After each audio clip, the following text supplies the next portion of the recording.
একটা কথা আছে না, যত বড় বাজেট তত বড় নেতাকর্মীদের পকেট ভারী। আর বাস্তবসম্মত বাজেট হবে। আমরা গতকাল দেখলাম যে বিএনপি সরকার ২৬-২৭ সেশনে যে বাজেটটি দিয়েছে সেটাকে আমরা মনে করি একটা বাংলাদেশের ইতিহাসে সবচেয়ে বড় ঘাটতি বাজেট। এবং অন্য কথায় যদি বলি, একটা ফাঁপা বুলি আওয়াজ সর্বোচ্চ একটা প্রতারণামূলক বাজেট হয়েছে। আরও যদি অন্য কথায় বলি, এটা একটা হোয়াইট হস্তি, বড় একটা হোয়াইট এলিফ্যান্ট যেটা আমরা বলি, অনেক বড় সাদা হস্তির একটা বাজেট দেওয়া হয়েছে, যে বাজেটটাতে জনগণের আশা আকাঙ্ক্ষার প্রতিফলন ঘটায়নি, বরং আমরা চরমভাবে হতাশ এবং আমরা উদ্বিগ্ন প্রকাশ করতেছি। আমরা মনে করি এই বাজেটের যদিও কিছু ভালো দিক আছে, বিশেষ করে শিক্ষা, স্বাস্থ্য এবং সামাজিক নিরাপত্তায় কিছু বিষয় বলা হলেও আলটিমেটলি এই বাজেট যদি পূর্ণাঙ্গভাবে কেউ বিশ্লেষণ করে তাহলে আমরা দেখতে পাবো এই বাজেটটা মূলত একটা আলটিমেটলি প্রতারণার বাজেটে হয়েছে।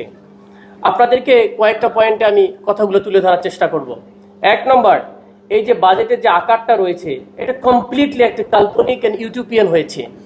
যেমনটা বলেছে যে ইশতেহার ভিত্তিক একটা বাজেট হয়েছে। বাজেট নর্মালি যেভাবে হয় সংখ্যা ভিত্তিক অ্যালোকেশন হয়, সেই স্টাইলে এখানে হয়নি।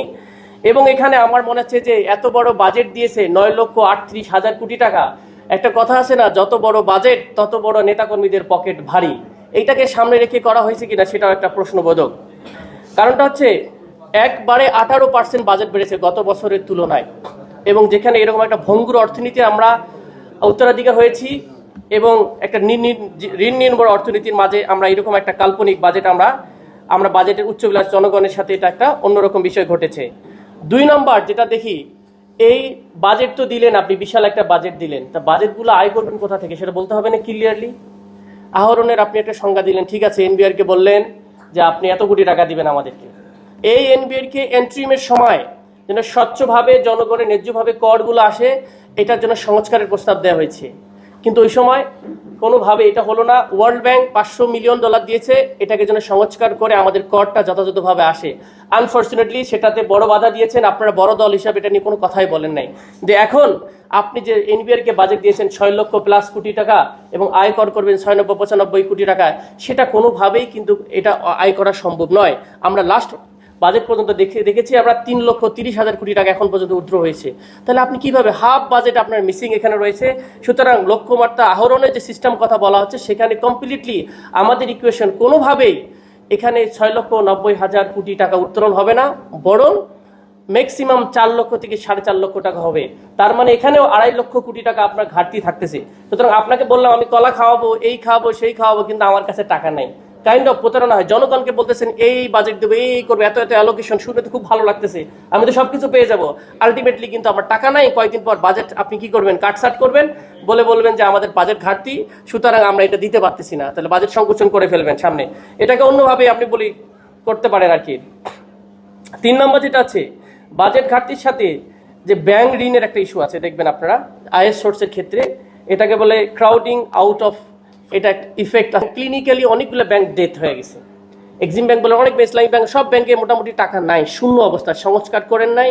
এইরকম একটা ভঙ্গুর ব্যাংকের সিস্টেমের মধ্যে আমরা মনে করি এই বাজেটে ব্যাংকিং সংস্কার নিয়ে কোনো স্পেসিফিক কথা হয় নাই। ব্যাংক রেগুলেশন নিয়ে খুব বেশি কিছুই হয় নাই।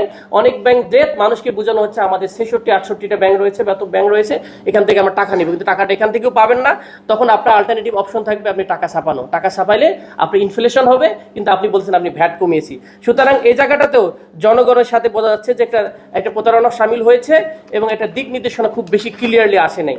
৩ নম্বর আরেকটা জিনিস দেখেন, আমাদের টিন অ্যাকাউন্ট রয়েছে বাংলাদেশে ১,২৮ কোটির মতো। এর মধ্যে আমাদের ভ্যাট ট্যাট দেয় কত, ১৫ লক্ষ, ৪৪ লক্ষের মধ্যে অ্যাকুরেট ভ্যাট দেয় ১৬ লক্ষ আর কি। তো এই ৪০ লক্ষ ট্যাক্সের আন্ডারে আছে আমাদের, কিন্তু তার মধ্যে একুরেট ট্যাক্স দেয় হচ্ছে প্রায় ১৬ লক্ষের মতো। তো সেখানে দেখেন আপনি আবার নতুন করে সংযুক্ত করলেন, যে কোনো একজন ব্যক্তি একটা ব্যাংক অ্যাকাউন্ট খুলতে গেলে টিন সার্টিফিকেট লাগবে। তারপরে মানুষ আর ফর্মাল চ্যানেলে যে টাকা লেনদেন করবে সেটাও করতে তারা ভয় পাবে। আর একটা বিষয় আমাদেরকে জানা দরকার, সেটা হচ্ছে ছোট ব্যবসায়ীরা এদেরকে উৎস কর দেওয়া হয়েছে 0.25, বলতেছে আগেই টাকা কেটে নিবে। আপনার কাছে কেউ আসছে দিতে আসলো, ওখানে আগেই 20%। ছোট ক্ষুদ্র ব্যবসায়ীদের সমস্যা হয়ে যাবে, তারা তো আর মানে যত ছোট হোক না কেন, কিন্তু ক্ষুদ্র ব্যবসায়ী এক্সপান্ড করার ব্যাপারে আমাদের কথা ছিল। সেখানে আমরা দেখলাম যে সেখানে উৎস কর দেওয়া হয়েছে, সেটা আমরা মনে করি তীব্র বিরোধিতা করতেছি, এটা কোনোভাবে করা উচিত না।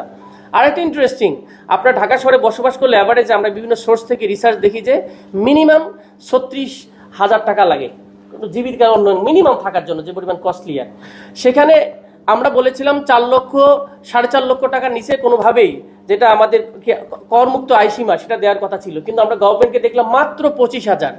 আপনি যদি ইনফ্লেশন রেটটাও ধরেন 25,000 বাড়িয়েছে, মানে 3,75,000 করেছে এর মধ্যে আয়সীমা। আপনি যদি ইনফ্লেশন রেটটাও ধরেন তাও আপনার এটাকে হওয়ার কথা ছিল 3,85,000 টাকা।